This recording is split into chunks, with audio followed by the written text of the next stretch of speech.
Amis du jour, chalutations. Pour les petits nouveaux, moi c'est Sekhmet et je vous souhaite la bienvenue dans mon podcast littéraire. Dans mon émission, je vais tenter 3 fois par semaine de vous donner envie de découvrir des livres de tout poil, récents et moins récents. Alors, si ça vous tente, c'est par ici la suite. Aujourd'hui, je vais vous présenter Fallen Academy première année de Layla Stone, publié aux éditions Moonlight. Dans ce premier tome de cette saga en 4 romans, nous arrivons aux États-Unis et plus précisément à Los Angeles après la chute. Cette fameuse guerre d'anges a débordé sur Terre il y a 13 ans, impactant la vie de nombreux humains. Quand les anges sont tombés sur Terre, ils ont accidentellement laissé sur eux des traces indélébiles sous forme de pouvoir. Pour les mineurs, une loi qui bride leur pouvoir jusqu'à leur majorité a été passée pour leur permettre d'avoir une enfance non parasitée par des dons surnaturels trop violents. Cette vie proche de la normalité s'arrête avec la cérémonie de l'éveil. Cette cérémonie magique a été mise en place par les anges déchus pour amorcer complètement les pouvoirs de chacun et ainsi révéler les dons ou les malédictions portées. La ville que nous connaissons, nous, sous le nom de LA, est divisée en deux depuis la chute. D'un côté, Angel City, qui abrite ceux qui ont été bénis des anges, et Demon City pour les démons et leurs esclaves.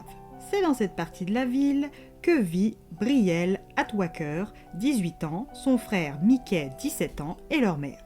S'ils vivent à Demon City, c'est parce que leur mère a passé un contrat avec Maître Burdock, un démon sulfure.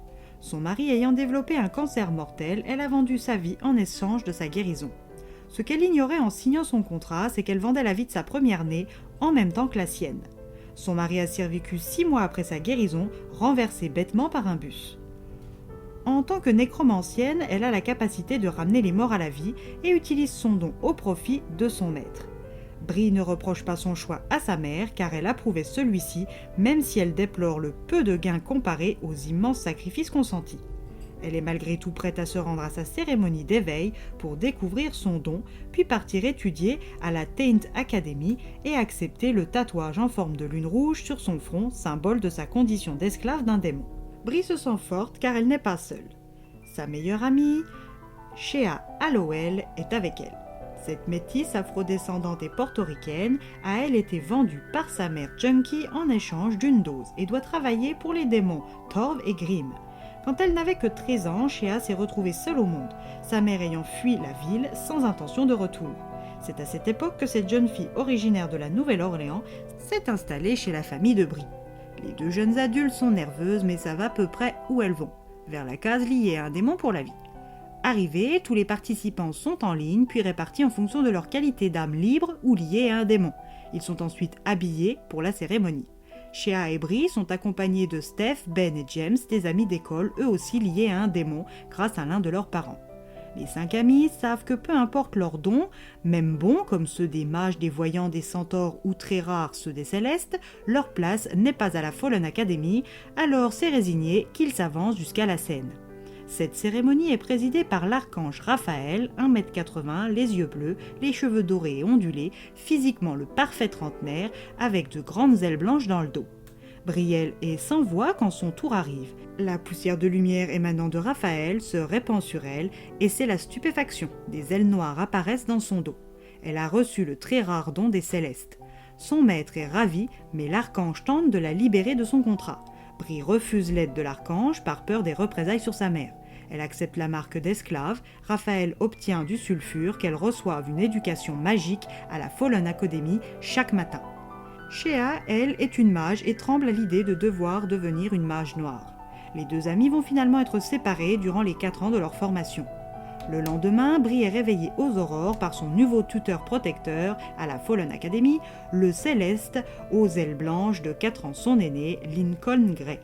En ce premier matin, Brie va pouvoir rencontrer les 4 célèbres archanges afin de savoir de qui elle a été bénie, Raphaël, Michel, Gabriel ou Uriel. Après avoir donné un peu de son sang, il s'avère qu'elle a hérité des capacités magiques de chacun d'eux, plus un qui semble effrayer les 4 archanges. Brie est une céleste noire hors du commun. Pour l'aider à canaliser sa magie, elle va devoir passer sous l'aiguille de Marlene afin de recevoir ses tatouages de lumière. Ils ont vocation à canaliser la lumière d'ange qui vit en elle sans blesser son cœur d'humain. Pour la former après sa séance de torture, elle va pouvoir compter sur 4 beaux gosses, Darren, le maître guide pour Uriel, Blake, le maître guide pour Gabriel, Noah, le maître guide pour Raphaël, et Lincoln, le maître guide pour Michel. Après cette matinée riche, Brie commence sa première après-midi à la morgue avec sa mère pour son maître démon. Le lendemain, elle rencontre celui qui va devenir son nouvel ami Luc, ainsi que Serra, son arme éternelle. Ces armes sont conférées par les puissances, les anges défenseurs, guerriers du paradis. Ces armes possèdent une âme et se lient pour la vie à leur porteur. Monsieur Claymore, le professeur d'armes, est un mage de lumière et supervise l'attribution des armes éternelles. Brielle est la dernière à trouver la sienne, et ce n'est pas n'importe laquelle, une lame séraphique. Cette lame, en plus d'être très rare, amplifie la lumière intérieure, permettant même de tuer un démon sans avoir à le toucher. Serra lui parle et la guide dans cette nouvelle vie. Même si Brie aimerait partager tout ça avec Shea, elle commence à apprécier cette nouvelle destinée et se prend à espérer de nouveau. Mais à Demon City, rien ne dure. Burdock va vendre son contrat à un démon Albrus, bras droit de Lucifer en personne, à la nouvelle lune. Fini pour elle la Fallen Academy dans 4 jours. Elle prévient Lincoln et part travailler. Comment Brielle va-t-elle pouvoir découvrir l'étendue de ses pouvoirs sans les cours à la Fallen Academy ? Comment ce nouveau maître veut-il l'exploiter ? Lincoln, Darren, Blake, Noah et les archanges vont-ils pouvoir l'aider face à son contrat ? À vous maintenant de le découvrir en lisant ce premier tome.